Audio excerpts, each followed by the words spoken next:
तो विद्यार्थी मित्रों लास्ट टाइमनी रिडक्शन प्रोसेस जे जोई एमां थोड़ा आगळ वधीए। वुल्फ અને કિશ્નર નામના વૈજ્ઞાનિકોએ એક રિડક્શન પ્રોસેસ આપી જેને વુલ્ફ કિશ્નર રિડક્શન કહે છે। પ્રોસેસ કેવી રીતે થાય છે જોઈએ। આલ્ડીહાઇડ અથવા કીટોન એની હાઇડ્રેઝીન સાથે રિએક્શન, અહીંયાથી H2 અને અહીંયાથી O જતા રહે તો CH3CH ડબલ બોન્ડ NNH2 આપણે વાત કરી હતી એમ ઇથેનાલ હાઇડ્રેઝીનમાંથી હાઇડ્રેઝોન મળ્યો। ત્યારબાદ એનું ઇથિલિન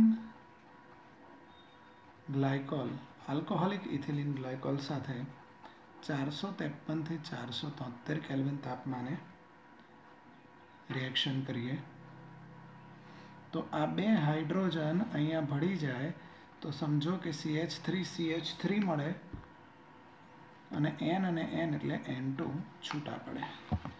એ જ રીતે કીટોન લઈએ અને same procedure NH2NH2 ethylene glycol same temperature અને આલ્કોહોલિક માધ્યમ લઈએ તો અહીંયાથી H2 અને અહીંયાથી O, N અને N એટલે N2 અને આ બે H અહીંયા જતા રહે તો પ્રોપેન મળશે। એટલે એટલા જ કાર્બન ધરાવતા હાઇડ્રોકાર્બન આમાં મળે છે। હવે લઈએ ક્લેમન્સન રિડક્શન। તો એમાં આપણે આલ્ડીહાઇડ અને કીટોન બંનેનું જોઈએ। નવજાત હાઇડ્રોજન સાથે રિએક્શન છે। ઝિંક મર્ક્યુરી સમરસ અને સાંદ્ર HClની હાજરીમાં 2 H છૂટા પાડીએ, આ 2 H ઓક્સિજન સાથે અને આ 2 H કાર્બન સાથે, આ રીતે ઇથેન મળશે। હવે એ જ રીતે એસિટોન માટે પણ આપણે જોઈ શકીએ છીએ સેમ રિએક્શન। નવજાત હાઇડ્રોજન, સેમ પ્રક્રિયા પરિસ્થિતિ, 2 H ઓક્સિજન સાથે અને 2 H મધ્યના કાર્બન સાથે। તો આ રીતે પ્રોપેન એટલે જેટલા કાર્બન ધરાવતો આલ્ડીહાઇડ કે કીટોન હતા એટલા જ કાર્બન ધરાવતા હાઇડ્રોકાર્બન આ બંને પ્રકારના રિડક્શન પ્રોસેસથી આપણે મેળવી શકીએ છીએ। હવે જોઈએ છે આલ્ડીહાઇડ અને કીટોનની ઓક્સિડેશન પ્રક્રિયાઓ। તો ફર્સ્ટ ઓફ ઓલ લઈએ આલ્ડીહાઇડનું ઓક્સિડેશન। આ ઇથેનાલ દર્શાવ્યું છે, એનું ઓક્સિડેશન કરીએ છીએ કોઈ નિર્બળ ઓક્સિડેશન કરતા વડે। એક ઓક્સિજન ઉમેરાય, 2 ઓક્સિજન થયા, હાઇડ્રોજન બહાર જતો રહે, એસિટિક એસિડ અથવા ઇથેનોઇક એસિડ, સરકો અથવા વિનેગર, આ રીતે આનું ઓક્સિડેશન। એ જ રીતે તમે બેન્ઝીન કાર્બાલ્ડીહાઇડ અથવા આને આપણે શું કહીએ છીએ બેન્ઝાલ્ડીહાઇડ, આનું ઓક્સિડેશન કરવું હોય તો નિર્બળ નહીં ચાલે, આપણે વાત કરેલી આગળ એમ એરોમેટિક છે, સંસ્પંદનના કારણે દ્વિબંધ લક્ષણ હોય તો થોડો પ્રબળ ઓક્સિડેશન કરતા તટસ્થ KMnO4 વડે ઓક્સિડાઇઝ કરીએ, ઓક્સિજન ઉમેરાય, 2 ઓક્સિજન અંદર, હાઇડ્રોજન બહાર, બેન્ઝીન કાર્બોક્સિલિક એસિડ અથવા તો આને આપણે બેન્ઝોઇક એસિડ તરીકે ઓળખીએ છીએ। ત્યારબાદ કીટોનનું જે ઓક્સિડેશન છે, આપણે આલ્ડીહાઇડનું જોયું, હવે જે કીટોનનું ઓક્સિડેશન છે એ ઉગ્ર પરિસ્થિતિમાં એટલે પ્રબળ ઓક્સિડેશન કરતા વડે અને ઊંચા તાપમાને થાય એનું કારણ છે 2 ઇલેક્ટ્રોન ડોનેટિંગ ગ્રુપ। મેં કીધું હતું કોઈ પણ રિએક્શન્સમાં એને મુશ્કેલી પડે તો એ જોઈએ આપણે જો ધ્યાનથી। એક કીટોન સંયોજન હું અહીંયા લઉં છું, જરા ધ્યાનથી જોશો। અત્યારે હું આ કાર્બનને 3 નંબર આપું છું। હવે આનું ઓક્સિડેશન જો કરીએ तो समझो कि 3 मोल ऑक्सीजन उमेराय અને 2 પોસિબિલિટીઝ છે. પહેલી પોસિબિલિટીઝ આ બંધ અહીંયાથી તૂટે, C1 C2 બંધ તોડીએ, C1 અને C2 બંધ તોડીએ તો અહીંયાથી મળશે R-CH2CO. આમાંથી એક ઓક્સિજન અને આમાંથી એક હાઇડ્રોજન આપી દો. હવે અહીંયા શું બચ્યું છે? RCH અને આ 2 ઓક્સિજન અહીંયા આપી દો. આ રીતે થશે. હવે આ બંધ તોડો છો, ધારો કે C2 અને C3 નો બોન્ડ બ્રેક કરીએ છીએ,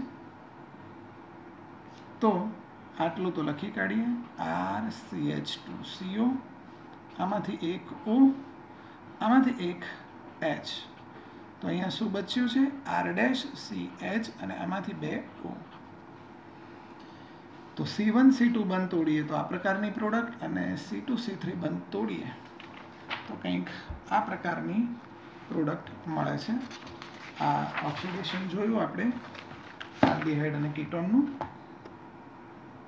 હવે લઈએ છીએ ઓક્સિડેશનમાં આગળ ટોલેન્સ કસોટી. આને રજત દર્પણ કસોટી પણ કહેવાય છે. તો જરા ધ્યાનથી સમજીએ.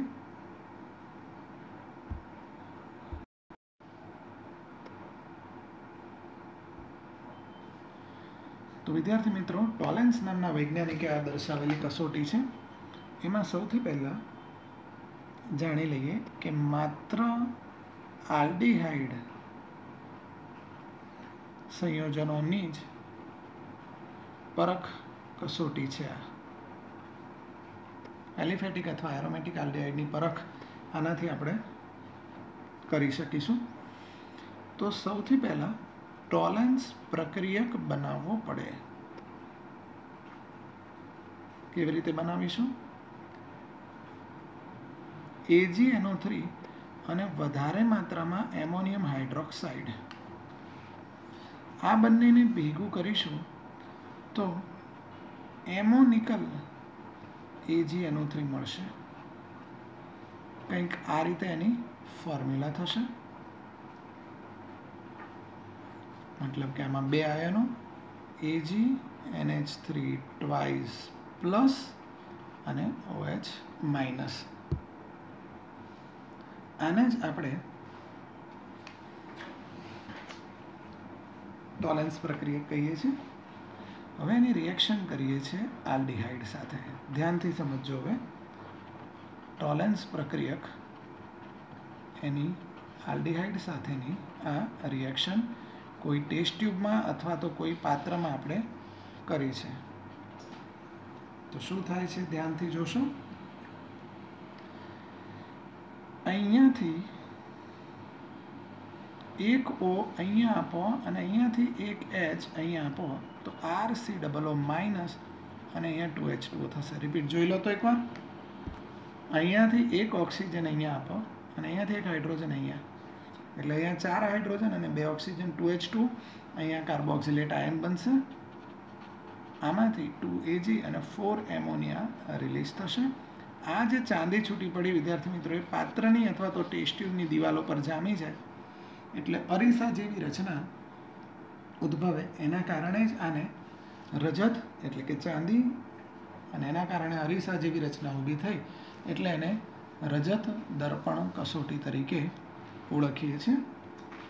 આવી જ એક કસોટી છે ફેહલિંગ નામના વૈજ્ઞાનિકે દર્શાવેલી. એને આપણે ફેહલિંગ કસોટી તરીકે ઓળખીએ છીએ. આ જે ફેહલિંગ કસોટી છે એ પણ આલ્ડીહાઇડની પરખ કસોટી છે અને માત્ર એલિફેટિક આલ્ડીહાઇડ માટે જ વપરાય છે. એલિફેટિક આલ્ડીહાઇડની જ આ પરખ કસોટી છે. તો આના માટે પણ સૌથી પહેલાં આપણે ફેહલિંગ પ્રક્રિયક બનાવવો પડશે. તો 2 પાત્ર લઈએ છીએ. પાત્ર એમાં આપણે ભૂરા રંગનું કોપર સલ્ફેટનું દ્રાવણ અને પાત્ર બીમાં આલ્કલીયુક્ત એટલે બેઝિક સોડિયમ પોટેશિયમ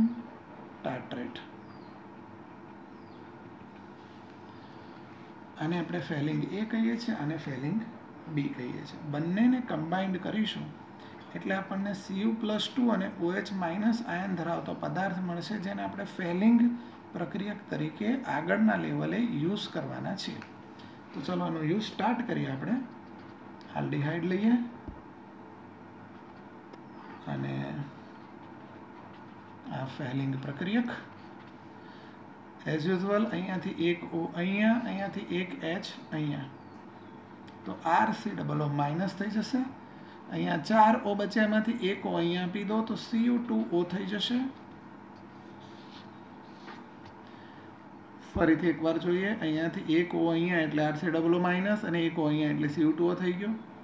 હવે એક H અહીંયાથી ટ્રાન્સફર કરશો તો 6H અને 3O બચશે, પાણીનો અણુ બનશે. હવે આને આપણે ક્યુપ્રસ ઓક્સાઇડ અથવા તો રેડ કોપર ઓક્સાઇડ કહીએ છીએ. આ લાલ રંગનો ઓક્સાઇડ હોય છે વિદ્યાર્થી મિત્રો. એટલે જો દ્રાવણમાં લાલ રંગ છૂટો પડે તો સમજી લેવાનું કે આલ્ડીહાઇડનું કાર્બોક્સિલેટ આયનમાં ઓક્સિડેશન થઈ ગયું છે અને ફેલિંગ કસોટી કમ્પ્લીટ થઈ ગઈ છે એમ કહેવાય. વિદ્યાર્થી મિત્રો, આના જ જેવી એક કસોટી છે બેનેડિક્ટ કસોટી.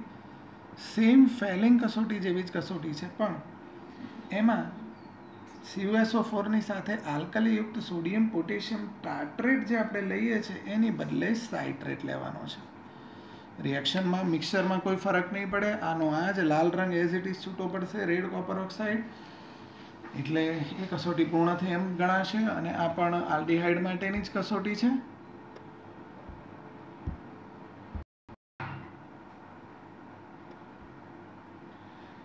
હવે વિદ્યાર્થી મિત્રો, આપણે જોઈએ છે કીટોનની રિએક્શન સોડિયમ હાઇપોહેલાઇડ સાથે. સપોઝ કે સોડિયમ હાઇપોક્લોરાઇડ લઈએ તો શું થશે ધ્યાનથી સમજજો. આમાંથી પહેલા NaOCl અને 2 NaOCl અલગ કરીએ. અહીંયાથી આટલો બંધ ફરીથી એકવાર જોઈએ. કીટોનની રિએક્શન 3 મોલ NaOCl સાથે કરીએ. 1 મોલ NaOCl અને 2 મોલ NaOCl ને અલગ કરીએ. બંધ અહીંયાથી બ્રેક કરીએ. RCO આમાંથી NaO અહીંયા લઈ લઈએ ઉલટાવીને, એટલે RC=Na થઈ ગયો. હવે અહીંયાથી 2 વખત NaO લઈ લઈએ અને આમાંથી 2 H લઈ લઈએ. એટલે હવે અહીંયા CH બચ્યો, એક હેલોજન અને બીજા 2 હેલોજન, ક્લોરોફોર્મ મળી જશે. અસંતૃપ્ત કીટોન લઈએ જેમાં કાર્બન કાર્બન વચ્ચે દ્વિબંધ હોય એવો કીટોન ધારો કે આપણે લઈએ છીએ, તો એમાં પણ સેમ રિએક્શન એઝ યુઝ્યુઅલ થવાની છે. NaOCl જુઓ ધ્યાનથી, બંધ અહીંયાથી બ્રેક થશે.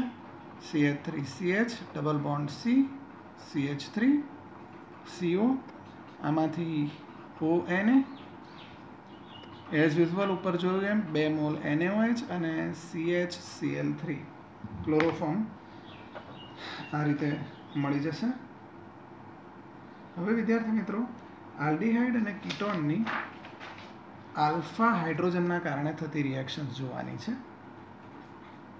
આલ્ડીહાઇડ અને કીટોનની આલ્ફા હાઇડ્રોજનના કારણે થતી પ્રક્રિયાઓ.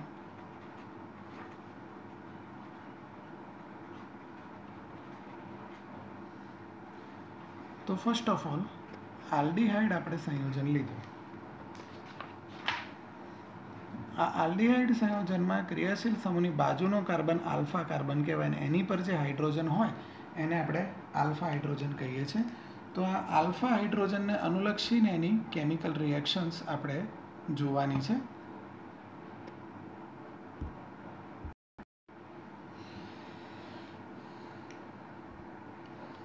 તો સૌપ્રથમ લઈએ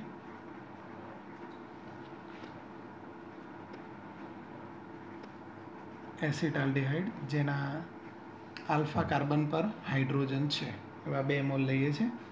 આખી રિએક્શન મંદ આલ્કલીની હાજરીમાં કરીશું. ધ્યાનથી સમજો વિદ્યાર્થી મિત્રો. અહીંયાથી એક H અહીંયા આપી દઈએ તો થઈ જશે CH3CHOH અને અહીંયા CH2CHO. આનું નામ જો જોઈએ તો 3 હાઇડ્રોક્સી બ્યુટેન 1 આલ અથવા તો 3 હાઇડ્રોક્સી બ્યુટેન આલ છે.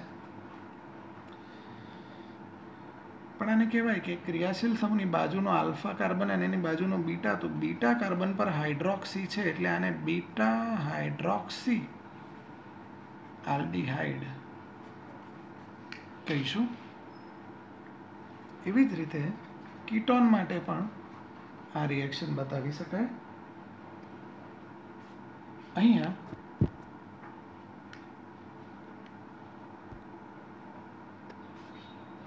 મંદ આલ્કલી કોઈ પણ લઈ શકીએ છીએ. તો 2 મોલ કીટોન,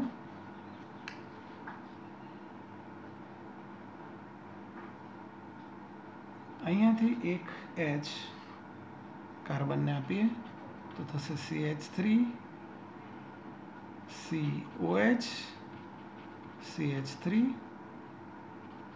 CH2COCH3. રિપીટ જુઓ. અહીંયાથી એક H અહીંયા આપો તો OH, ઓને આપીશું તો OH થઈ જશે. તો CH3COH અને પછી પાછું CH3 અને અહીંયા CH2COCH3. હવે આનું નામ આપીશું આપણે 4 હાઇડ્રોક્સી